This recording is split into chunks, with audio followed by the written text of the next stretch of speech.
হরে কৃষ্ণ। শ্রীমদ্ ভগবদ্ গীতা এর দার্শনিক ব্যাখ্যায় কুরুক্ষেত্রের যুদ্ধক্ষেত্রকে মানুষের জীবন ও অন্তর্জগতের প্রতীক হিসেবে দেখা হয়। সেই দৃষ্টিতে অর্জুন, কৃষ্ণ এবং রথকে আমাদের শরীরের প্রতীক, যাকে আত্মিক জীবনের বিভিন্ন উপাদানের সঙ্গে তুলনা করা যায়। বিশেষ করে কথা উপনিষদে রথের একটি বিখ্যাত উপমা আছে, যা এই ব্যাখ্যাকে আরও গভীর করে।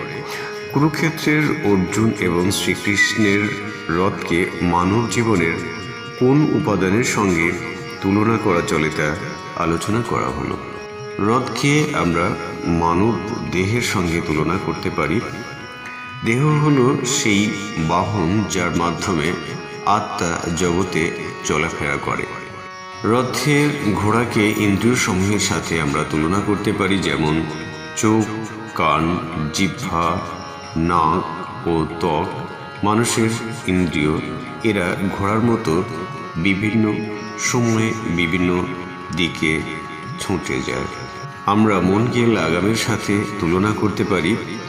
মন ইন্দ্রিয়গুলিকে নিয়ন্ত্রণ করে। লাগাম শক্ত হলে ঘোড়া নিয়ন্ত্রিত থাকে।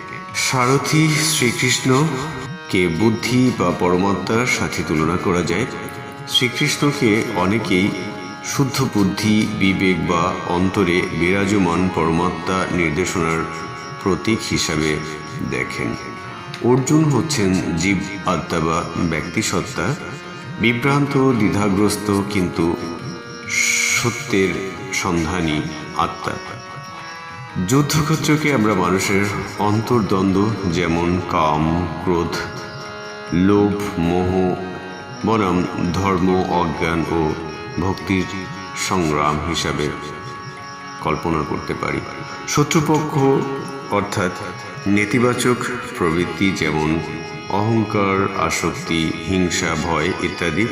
পাণ্ডব পক্ষ অর্থাৎ শুভ গুণাবলী, যেমন সত্য, ধৈর্য, ভক্তি, ন্যায় ও আত্মসংযম।